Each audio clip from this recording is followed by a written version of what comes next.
Hello everyone, welcome back to our channel app tutorial. On today's video, I'm going to show you how to change profile picture in Zangi. It's very quick and easy, so let's get started.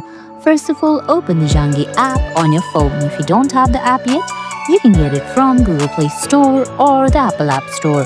Once you do that, go ahead, launch the app, then sign in.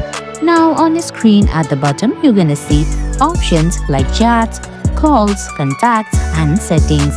Tap on settings. Now go ahead and select your profile.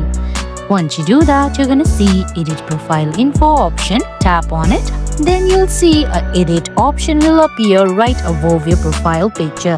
Tap on it. Then a small menu will appear from the bottom of your screen. From there, you're gonna have to go ahead and select choose photo. Then select the photo that you want to add as your profile picture. Adjust it, then tap on the tick mark on the bottom right corner of your screen. Once you do that, go ahead and select done from the top right corner of your screen. And guys, that's it. That's how you change profile picture in Zangi.